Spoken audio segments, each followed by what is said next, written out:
toi l'honneur, Seigneur Jésus. Tu es la lumière du monde qui éclaire nos ténèbres.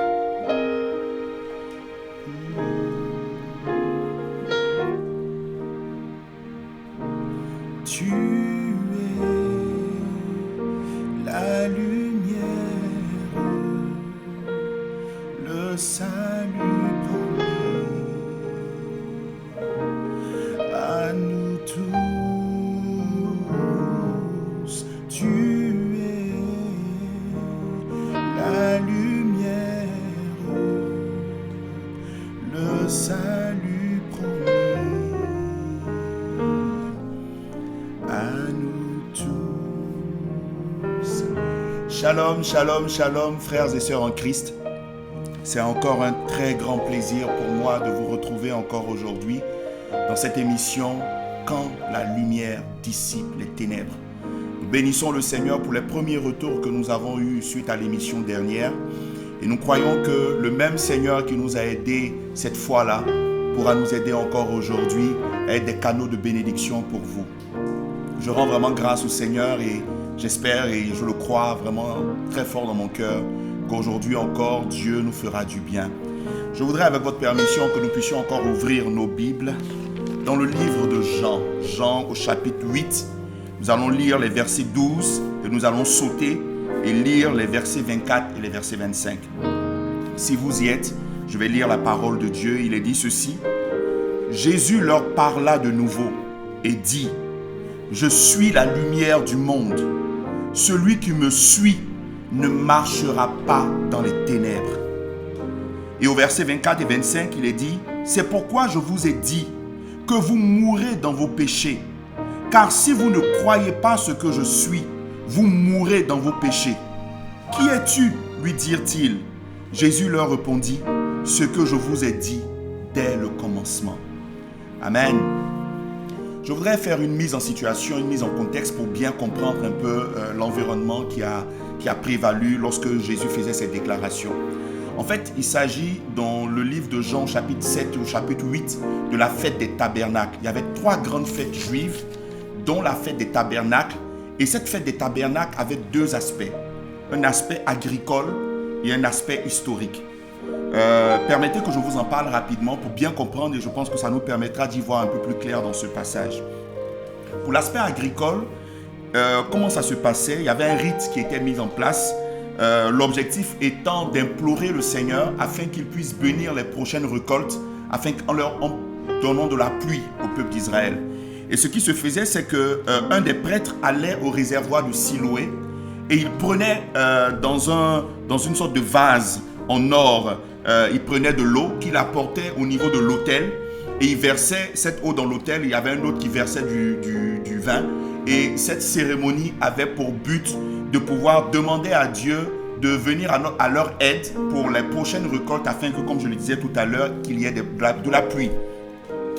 Et au détour de cet événement qui se passait chaque matin pendant 7 jours, puisque la fête durait 7 jours, Jésus va faire une déclaration à un certain moment, je crois dans Jean 7, versets 37 à 38, et il va leur dire: si quelqu'un a soif, qu'il vienne, parce que je lui donnerai de l'eau vive, et cette eau-là coulera jusque dans l'éternité. Comme si Jésus voulait leur montrer que le symbolisme qu'il pratiquait au travers de ce rituel trouvait son accomplissement en lui. Il est celui qui pourvoit et qui donne de l'eau en abondance. Pas juste une pluie, mais celui qui donne des fleuves d'eau vive. Et toujours dans le déroulé de cette fête, nous allons passer maintenant au chapitre 8, où après un événement qui a prévalu, les gens sont venus accuser une femme qu'ils avaient surpris en flagrant délit d'adultère. Et Jésus va parler va sauver cette femme, on va dire comme ça. Et il va reprendre son enseignement parce qu'il est en train d'enseigner avant cet épisode. Et Jésus va reprendre son enseignement et il va faire cette déclaration: Je suis la lumière du monde. Je parlais donc des 2 aspects de cette fête, l'aspect agricole et l'aspect historique. Parce que la fête des tabernacles avait pour but de se remémorer comment Dieu a pu soutenir Israël pendant leur périple dans le désert. Donc Israël vivait sous des tentes et pour marquer, pour se remémorer le soutien dont ils ont bénéficié de la part de Dieu, ils avaient mis en place cette fête pour se remémorer combien de fois Dieu les soutenait. Et lorsqu'ils étaient dans le désert, chaque nuit, il y avait comme cette colonne de feu, de lumière qui les éclairait la nuit et qui chassait, j'allais dire, les mauvais animaux qui auraient pu les attaquer dans les déserts et qui également les réchauffait parce que dans le désert, il fait très froid la nuit. Et donc, pour se remémorer cela, ce que Israël faisait, c'était que pendant les nuits de cette fête, ils allumaient ce qu'on appelle des candélabres, c'est-à-dire de grands chandeliers qui éclairaient toute la ville.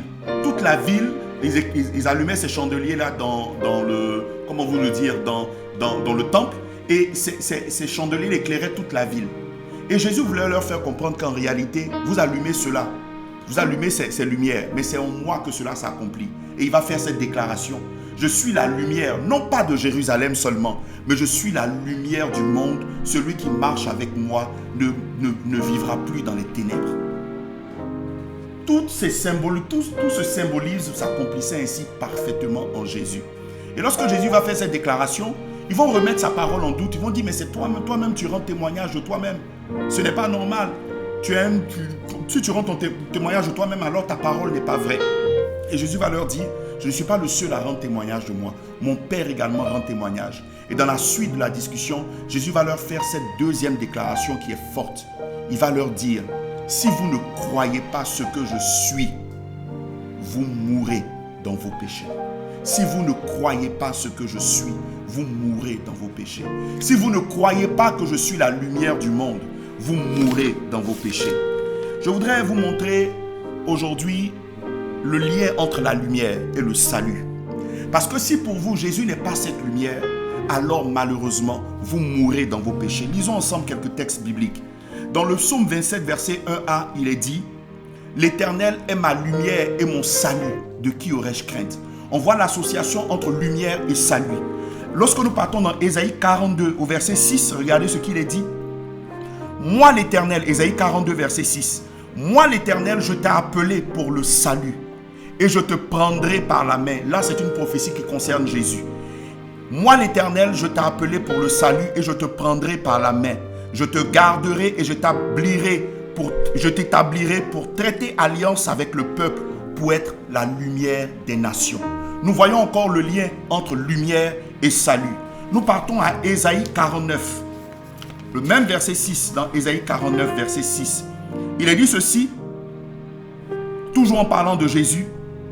« C'est peu que tu sois mon serviteur, pour relever les tribus de Jacob, et pour ramener les restes d'Israël.